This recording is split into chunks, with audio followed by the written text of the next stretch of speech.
Ladies and gentlemen, welcome back to Beat the Book. As always, I am your boy BigAL Bettor, joined by my boy MattyBets. Matt, how are you doing this fine evening? I'm good, man. Really good. Excited to talk about this game. I mean, I think everybody, like, obviously, we're talking about Monday Night Football. That's what you guys saw it in the title of the video. You guys know why you're here. We got Texans at Dallas. Very lopsided game, very lopsided spread. Uh, and I think it's actually going to be a closer game than a lot of people are giving it credit for. Uh, but we'll see. I'm interested to see where you're at on this game because I think that we are going to be differing a little bit. And I think Sure. I'm just going to be a lot different than the media. Obviously, you guys should know by now I'm a Colts fan, so obviously I want the Colts to make the playoffs, Texans to fall out of grace and just lose every game for the rest of the year. Now I know it won't happen, but I think this is a really good trap game here for the Texans. Okay. Okay. What makes you think it's a trap game? It's a game that they should win. That's what makes it a trap Okay. game is like everybody's on them to win this game. Like the book, like I got it written down here over on FanDuel. We got it's -7.5 for Houston in Dallas, which I don't know. It Okay. seems like too many points. It seems like this is a game that you guys should win. Walk in there, walk out with a win, and this might just be the game where it's like they lose for some reason. Colts win on Sunday, and there you go. Like now we're looking like it's a little scary. It's a little bit closer than it should have been for the rest of the season and the last stretch of games. But uh, like I said, Houston's -7.5 in this game. Over under set at 41.5. Very low over under, and I think that's just because Dallas they don't think it's going to score a lot of points. And I'm kind of like, hey, Okay. Dallas is at home. Like this should be a fun game. It should be a fine game for them. I think it's gonna be a lot closer than people think. So if you guys couldn't tell, I'm on Dallas +7.5. And then I also like the over too, just because it's not a lot of points. Okay. Okay. I we are on the flip side of the coin with this one. Okay. I am on Texans -7 over on DraftKings, and I like the under 42 points that I'm getting over there. I don't think Dallas is going to be able to move the ball well. They only had 6 points against the Eagles last week without Dak in there. It's a completely different offense. They're pulling CeeDee Lamb early. He's hurt. Yada yada yada. Like he's playing, I think, but he's hurt, or he came out of that game hurt. I just don't think that this team they want Mike McCarthy gone. They've given up on the season. I don't think they're going to come in and play with any sort of aggression or power. I think they know their season's over. They can't do anything in that division. That division is going to go to the Eagles. So I just think it's over. And so I can't take Dallas even with 7 points. The Texans have been playing good ball. They almost beat Detroit last week. So give me the Texans -7. And then, like I said, I don't think Dallas is going to get many points at all. Like they may have a couple field goals. They may get to 9 points, and I don't think the Texans are going to get up to 30, the 33 they would need to hit the over on this. So I'm on the under. Okay.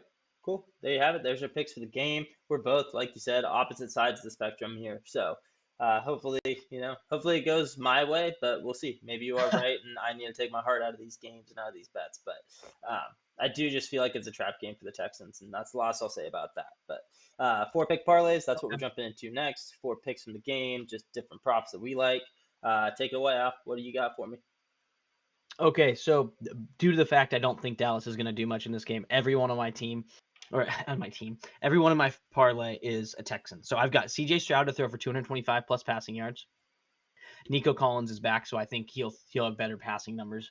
I've got Stroud to throw 2 touchdowns.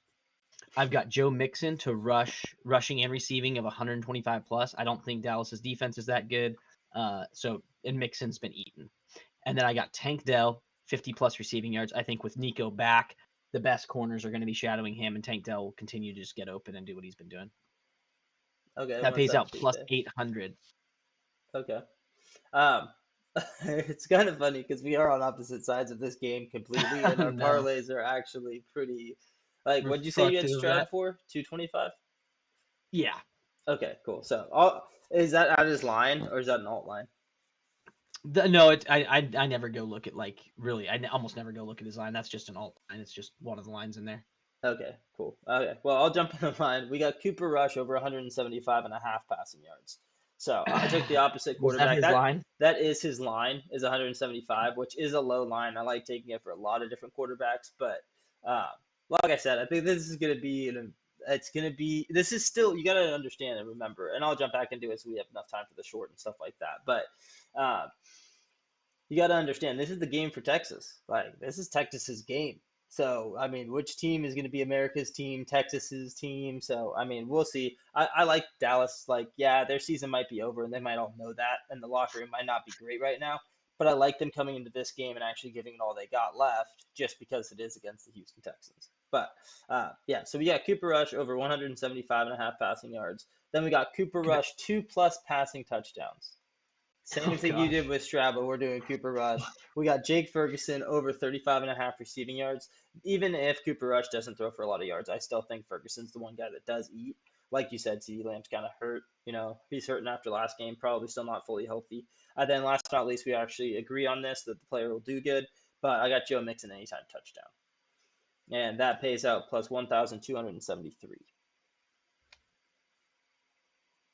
And the juicy one there is obviously the Cooper Rush 2+ passing touchdowns. His line for passing touchdowns, believe it or not, is set at a half a touchdown. So they don't even know if he's going to throw a touchdown. So, but I do like him for 2 in this game. I like this game to be a lot closer than a lot of people think it's going to be, just because it's going to be a competitive game. It's the fight for Texas. I love it.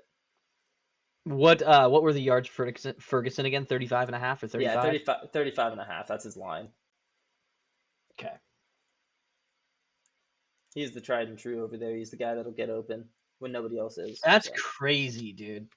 I know we're just on opposite sides. We have like the same picks, kind of. Like you have a guy for the Texans, I have a guy for Dallas, and then you have Joe Mixon for a lot of yards. I also think like we're lockstep there. We think Joe Mixon will have a big game, but I mean, then you got Stroud, I got Cooper Rush. So Right. Wow. I can't believe you're just going that hard for Dallas. You really want the Texans to lose. That's crazy. it's not really about wanting them to lose. Like I obviously do want them to lose, but at the same time too, it's like I love this idea of a game, and I looked over at the line. I was like 7.5. Like really? Like I know that Dallas looked terrible last week, but Sure. still, I don't know. I think the Eagles are a much better team than the Texans.